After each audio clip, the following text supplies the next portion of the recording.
जैसे कि हमारा चैप्टर है, chapter number 8, biomechanics and sports. Biomechanics होता क्या है बेटा? सबसे पहले बायोमैकेनिक्स की नीड क्या है? आप जो चेंजेस इन्वायरमेंटली होते रहते हैं, उसके अकॉर्डिंग हमें अपनी बॉडी को मूवमेंट में लाना होता है। अपनी टेक्निक और स्किल्स को टाइम टू टाइम चेंज करते रहना पड़ेगा। जैसा कि आप लोगों को पता ही होगा, 1928 से लेके 1980 तक 1980 तक Indian was the king of field hockey. Field hockey में इंडियन किंग था। बट 1980 मॉस्को जब ओलंपिक हुए, 1980 के मॉस्को ओलंपिक जो हुए, तो अब उसके बाद क्या हुआ, इसकी टेक्निक में चेंजेस आए। टेक्निक इसकी चेंज कर दी गई, इसकी टेक्निक में चेंजेस ला दिए गए, जिसकी वजह से हम इस खेल में फिर पिछड़ते चले गए, जिसकी वजह से हम पीछे होते चले गए, क्योंकि हमने इसकी टेक्निक और स्किल्स को सही से अडॉप्ट नहीं किया, जिसकी वजह से हम पीछे चलते चले गए। पहली बात। उसके बाद हमने फिर हॉकी में, जो हम एक तरफ एक समय किंग हुआ करते थे, हम इसमें बहुत ही ज्यादा पीछे चले गए। ऐसा क्यों? क्योंकि हमने इसके टेक्निक्स में, इसमें होने वाले चेंजेस में, पर अपने बॉडी के अंदर होने वाले चेंजेस में कॉम्बिनेशंस नहीं किए। हमने इसके अंदर कॉम्बिनेशंस नहीं बैठा पाए। जो बाहर स्किल्स और टेक्निक में चेंजेस हुआ, उसके अकॉर्डिंग हम अपने आप में चेंजेस नहीं ला पाए। इस वजह से ये प्रॉब्लम हमने फेस करी।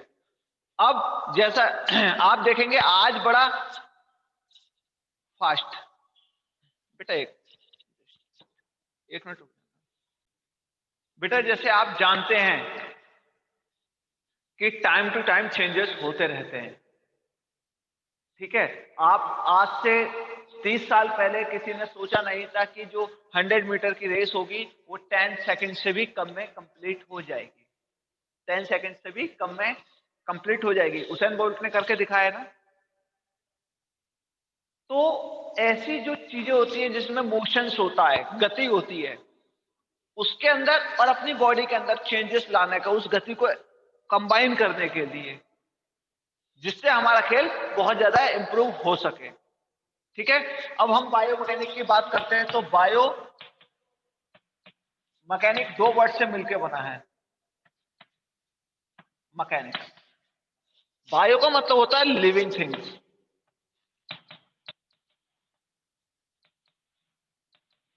जीवित जो चीज होती है। इसमें होता है force of motion.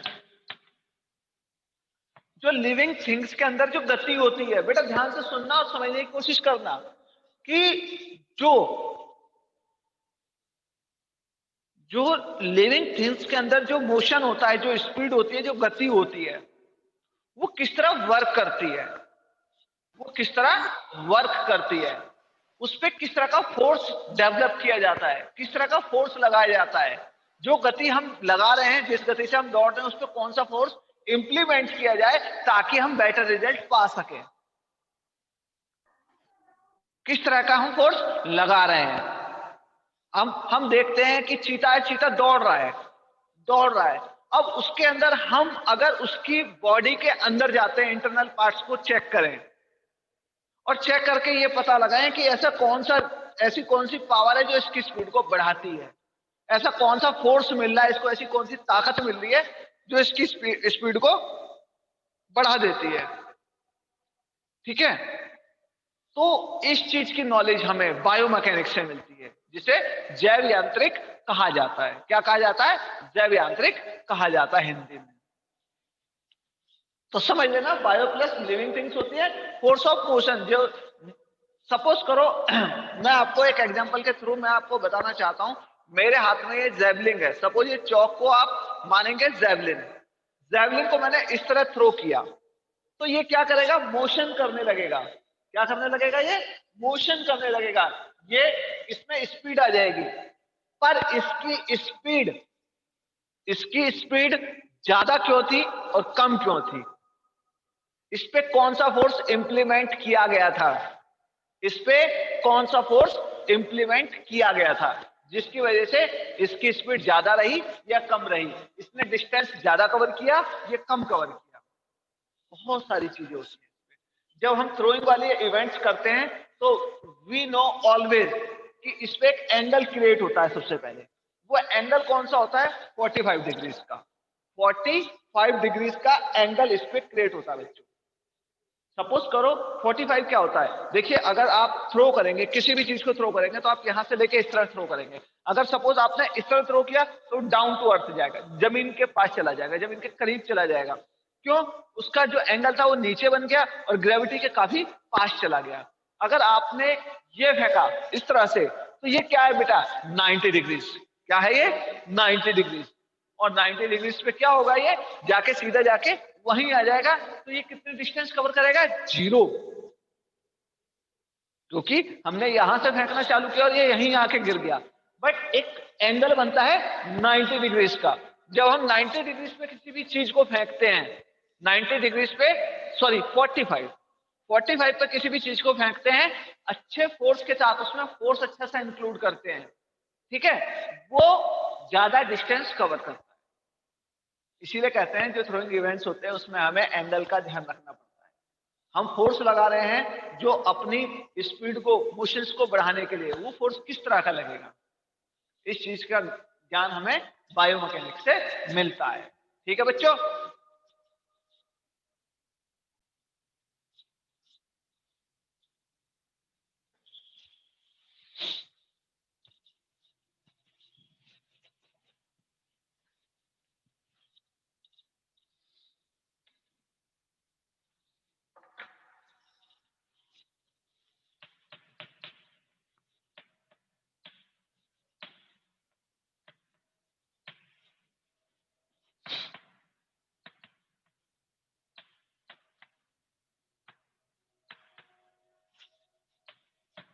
In sports,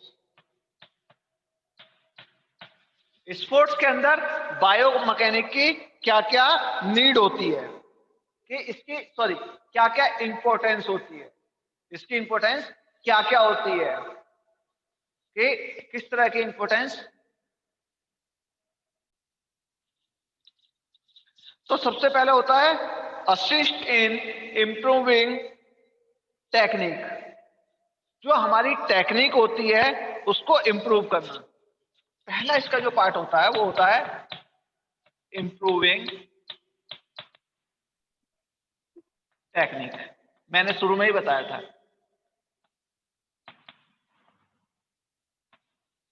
technique में इंप्रूवमेंट लाती है ये सबसे पहले क्या काम करती है बेटा, हमारी जो टेक्निक होती है उसमें हमें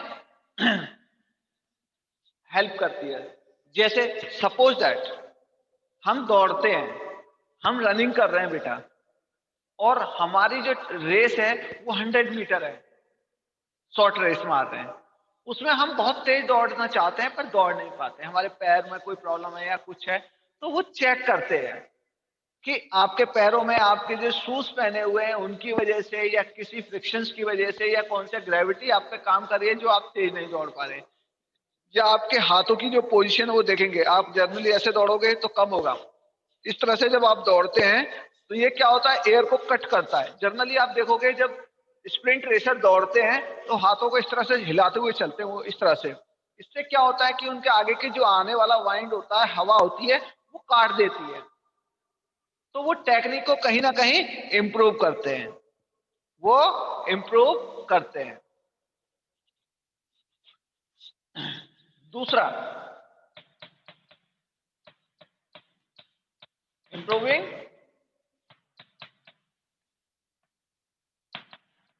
इक्विपमेंट। देखिए बेटा, अगर आप किसी खेल को खेल रहे हो और आपने उसमें यूज होने वाले इक्विपमेंट को सही से यूटिलाइज नहीं किया, सही से उसको नहीं पकड़ा, तो आप वो जो आपका टारगेट है उसको अचीव नहीं कर सकते, आप उसको अचीव नहीं कर सकते। What I am saying, you are getting. कि मैं ये कह रहा हूं बेटा, अगर आपने इक्विपमेंट को सही से पकड़ा नहीं है और आपने इक्विपमेंट को सही तरीके से ग्रिपिंग नहीं की, तो पॉसिबल नहीं है कि आप डिस्टेंस को कवर कर लो। ये जो चीज है, सपोज करो हम क्रिकेट खेलते हैं, क्रिकेट के दोनों बैट्स को इस तरह से पकड़ा जाता है, इस तरह से। अगर हम आप उसको ऊपर से बिल्कुल ये समझो, एक ग्रिप से इस तरह से पकड़ा, एक इस तरह, तो ये जर्नली पकड़ लिया। अगर मैं इसको यहीं से पकड़ लूं, यहां से, और इस पे कोई फोर्स, पकड़ा तो मैंने है, इस पे कोई फोर्स नहीं लगा रहा, मैं ऐसे लगा रहा हूं, वो बॉल इतनी स्पीड से आएगी कि बल्ला ही पीछे चला जाएगा, बैट से हिट होकर बॉल कहीं जाएगी, बल्कि हो सकता है आप हिट विकेट हो जाओ। या फिर जेवलिन है, जेवलिन को जब थ्रो करोगे, आपने ग्रिप नहीं पकड़ी है, ग्रिप बस ग्रिप अगर हाथ से छूट गई तो वो क्या करेगा, वो डाउन हो जाएगा, वहीं पे गिर जाएगा। ठीक है, वो वहीं पे गिर जाएगा।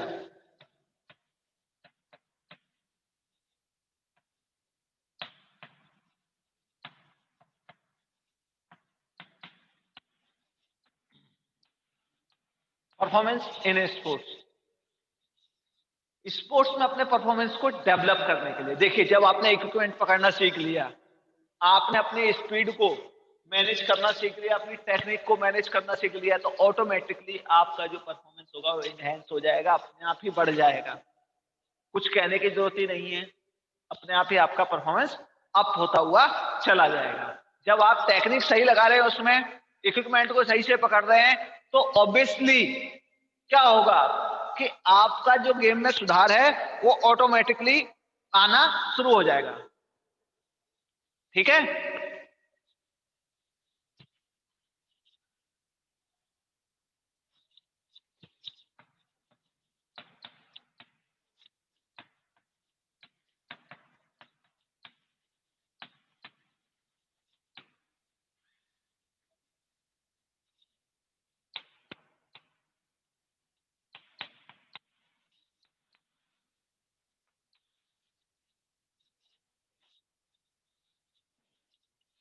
Preventing injuries, help in preventing injuries. Preventing इसका मतलब होता है रोक करना, थामना, रोकना। तो जो आपको इंजरीज होने वाली होती है स्पोर्ट्स में, खेल की नॉलेज नहीं है आपको, सपोज करो आपको एक शॉर्ट पुट खेलना है, आपको नॉलेज नहीं है और आपने उसको ग्रिप सही से नहीं किया, आप क्या करोगे, कॉलर बॉन के ऊपर रखा जाता है यहाँ पे, और आपने उसको गलत रख रखा है और आप उसको घुमा रहे हो, तो हो सकता है जर्क आ जाए शोल्डर्स में, शोल्डर्स में जर्क आ जाए। तो यहाँ पे सही टेक्निक का यूटिलाइजेशन ना होने के कारण आपके शोल्डर में जर्क आएगा, या हो सकता है घूम के आपने उसको नीचे फेंक दिया तो पैर वगैरह में लग जाए। तो सही टेक्निक का ना ज्ञान होना, तो जब ज्ञान हो जाएगा, टेक्निक आ जाएगी, परफॉर्मेंस सुधरेगा, ऑटोमेटिकली आप इंजरी से बच जाएंगे, आप इंजरी से बच जाएंगे। सपोज करो आप रनिंग करते हो और आपके दोनों पैर आपस में एक दूसरे को टच कर रहे हैं, तो there is a chance of injury, पूरी तरह इंजरी के चांस, आप गिरोगे, दोनों पैर मिलेंगे और इंजरी के चांस बनेंगे। ठीक है बेटा, तो इस चीज का भी ख्याल रखना है। तो ये क्या करता है, हेल्प करता है हमारी इंजरीज को रोकने में। नेक्स्ट पॉइंट है इसका,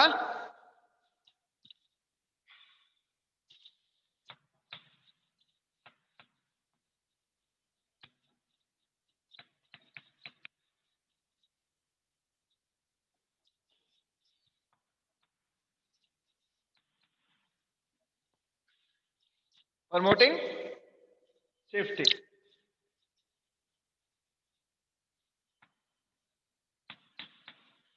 प्रमोट करता है सेफ्टी को। भाई जर्नल सी बात है, आप इतना कॉमन सेंस लगाइए, इतनी सी बात सोचिए कि जब हम प्रिवेंट हो रहे हैं इंजरी से, तो उसका अगला पॉइंट क्या है कि हमारी जो सेफ्टी हो रही है उसमें कहीं ना कहीं बढ़ोतरी हो रही है। जर्नल सी बात है, जब हम इंजर्ड नहीं होंगे तो हम अपने आप को सेफ कर पा रहे हैं, तो ये हेल्पफुल होता है, ये हेल्पफुल होता है हमें हमारी सेफ्टी के लिए, हमारी पर्पस सेफ्टी के लिए।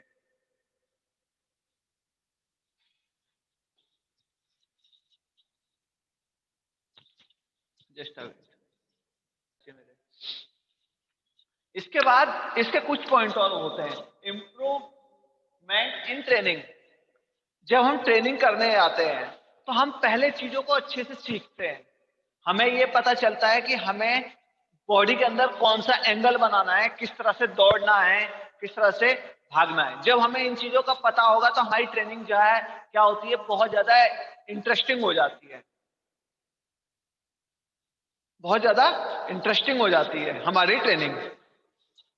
ठीक है, और हम ट्रेनिंग में पूरी अच्छी तरह पार्टिसिपेट करते हैं। उसके बाद है अंडरस्टैंडिंग ऑफ ह्यूमन बॉडीज। हम ह्यूमन बॉडी को समझ पाते हैं कि हमारी बॉडी में, किसी भी ह्यूमन बॉडीज में किस तरह का फैक्टर है जो काम करता है, किस गेम के लिए हम बहुत ज्यादा सफिशिएंट है, किस गेम के लिए बहुत अच्छे हैं, किस गेम में हम बहुत अच्छा खेल सकते हैं, या हमारा जो मोशंस है बॉडी का, जो हम चीजों को मोशंस करा रहे हैं, किसी भी चीज में मोशंस हो रहा है तो उस पर किस तरह का फोर्स हम इंप्लीमेंट कर रहे हैं। जब हमें ये पता चल जाएगा तो हम जर्नल से अपने गेम्स को अपनी ह्यूमन बॉडी के अकॉर्डिंग ढाल सकते हैं, बना सकते हैं। इंप्रूविंग और लर्निंग प्रोसेस, आपका जो लर्निंग प्रोसेसिंग है, सीखने का है, उसके अंदर आपको इंटरेस्ट बढ़ेगा। क्या होगा? इंटरेस्ट बढ़ेगा। देखिए, किसी भी चीज को लाइफ में पाने का सबसे अच्छा तरीका क्या है? सबसे अच्छा तरीका है अपनी लर्निंग स्किल्स को बढ़ाते रहिए। अपने लर्निंग स्किल्स को हमेशा बढ़ाते रहिए। कभी ये मत सोचिए कि क्या होना है। ठीक है,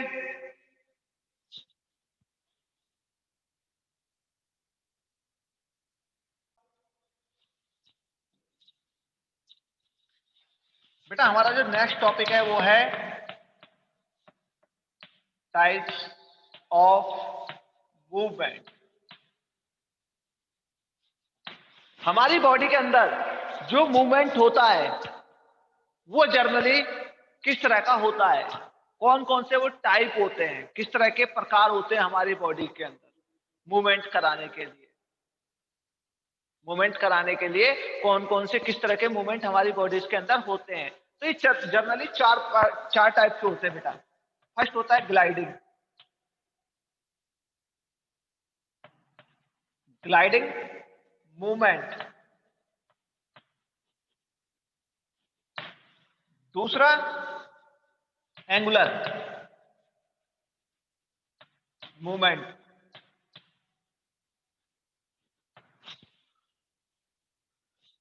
तीसरा बेटा जी सरकमडक्शन मूवमेंट। और लास्ट में रोटेशन।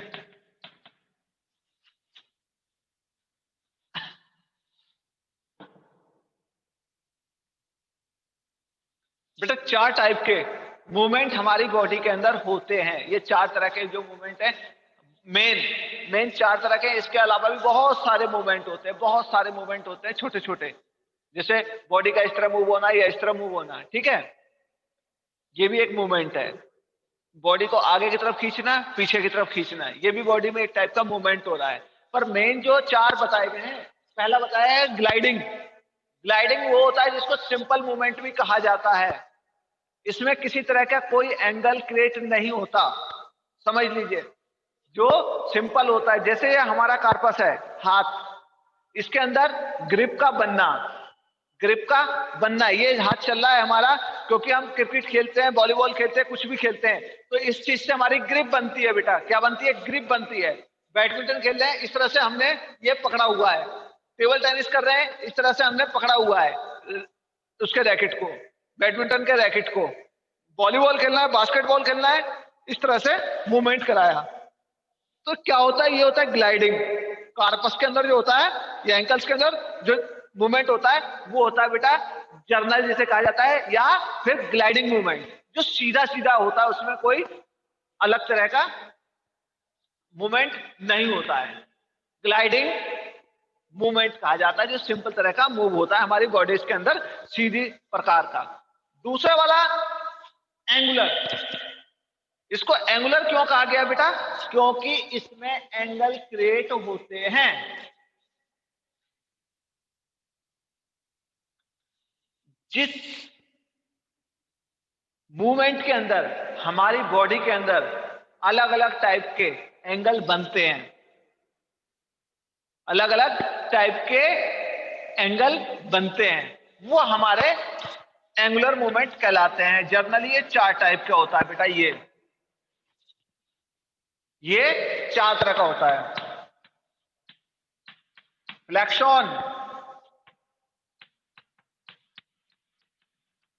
एक्सटेंशन,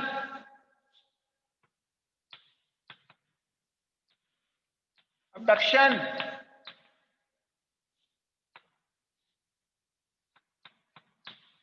और एडक्शन।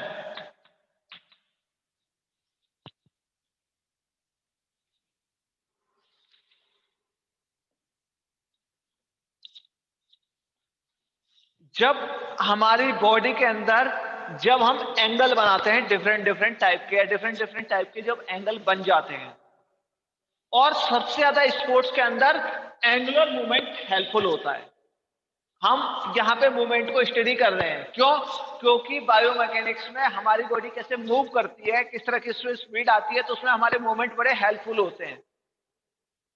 हम किस तरह से मूव कर रहे हैं उसी से तो हमारी स्पीड तय होगी कि बेटा, और उसमें किस तरह का फोर्स हम जनरेट करेंगे, यही चीज तो डिसाइड करेगी। तो यहाँ पे हम बात कर रहे थे किसके टाइप ऑफ मूवमेंट्स की, जिसमें हमने ग्लाइडिंग पढ़ा। तो ग्लाइडिंग क्या कहते हैं? सिंपल होता है, सिंपल होता है। दूसरा था एंगुलर, जहां पे एंगल बनते हैं, जहां पर एंगल बनते हैं, ठीक है, वो होते हैं हमारे एंगुलर मूवमेंट। ये 4 टाइप के होते हैं। पहला फ्लेक्शन, दूसरा एक्सटेंशन, तीसरा एबडक्शन, चौथा एडक्शन। पहले में क्या होता है? जब हमारी 2 लंबी बोन्स एक दूसरे के करीब आती हैं, देखो मैं करके बताऊंगा बेटा। जब ये हमारी 2 लंबी बोन्स, पैर की और हाथ की सबसे लंबी बोन्स यही होती है, जब हम इस तरह की एक्सरसाइज करते हैं और ये एंगल बॉडी का एक साथ जाता है, एक से एक दूसरे के करीब जा रहा है, क्लोज जा रहा है, उस समय हमारी बॉडी के अंदर जो एंगल बनते हैं वो होते हैं एंगुलर मूवमेंट्स के अंदर फ्लेक्शन। एंगुलर मूवमेंट के अंदर फ्लेक्शन, जब हमारी 2 बड़ी बोन्स एक दूसरे के क्लोज आती है, जब हमारी बॉडी की 2 बड़ी बोन्स एक दूसरे के क्लोज आती है तो वो बनता है फ्लेक्शन। अगर इसका जस्ट अपोजिट, जब ये एक दूसरे से दूर जाते हैं, जब 2 बड़ी बोन्स एक दूसरे से बहुत ज्यादा दूर जाती है, उनके अंदर फैलाव होता है, तो वो कहलाती है एक्सटेंशन, एक्सटेंशन, विस्तार। उनके अंदर विस्तार हो जाता है, फैलाव हो जाता है बेटा, वो कहलाती है एक्सटेंशन। जब हमारे बॉडी पार्ट्स या हमारे जो बॉडी के एंगल्स हैं वो हमारी बॉडी के मिड पार्ट के क्लोज आए या उससे दूर जाएं, तो वो अबडक्शन और एडक्शन कहलाता है। सपोज करो ये पार्ट जो होता है ये हमारा बॉडी का मिड पार्ट कहलाता है। कौन सा? ये पार्ट जो है एब्डोमिनल का, जिसे नाभि भी कहते हैं, ये पार्ट जो होता है बेटा, ये हमारे बॉडी का सेंटर पार्ट कहलाया गया है, इसको सेंटर पार्ट बोला गया है, ठीक है, नाभि को। तो जब हमारी बॉडी के एंगल इसके क्लोज आएंगे, इसके पास आएंगे, तो एडक्शन होगा, और जब इससे दूर जाएंगे तो वो अबडक्शन होगा। सपोज करो ये देखो, यहां से मैं इस तरह के ले गया, इस तरह से, या अपनी बॉडी को इस तरह से मैं मूव करा रहा हूं, इस तरह से, तो ये मिड पार्ट से दूर जा रहे हैं, मिड पार्ट से दूर जा रहे हैं। तो जब ये मिड पार्ट से दूर गए तो अबडक्शन, और जब ये मिड पार्ट के पास आ गए, इस तरह का मैंने एक्शन किया, इस तरह की एक्सरसाइज मैं कर रहा हूं, इस तरह की एक्सरसाइज मैं कर रहा हूं। जब मैंने इस तरह की एक्सरसाइज करी बेटा, तो ये क्या कहलाएगा? ये कहलाएगा हमारा एडक्शन। बॉडी के मिड पार्ट के क्लोज आ जाना एडक्शन कहलाता है, उससे दूर जाना अबडक्शन कहलाता है। 2 बड़ी बोन्स के अंदर दूरी बढ़ जाना, दोनों का एंगल दूर दूर हो जाना एक्सटेंशन, और 2 एंगल पास आ जाना बड़ी बोन्स के, वो फ्लेक्शन।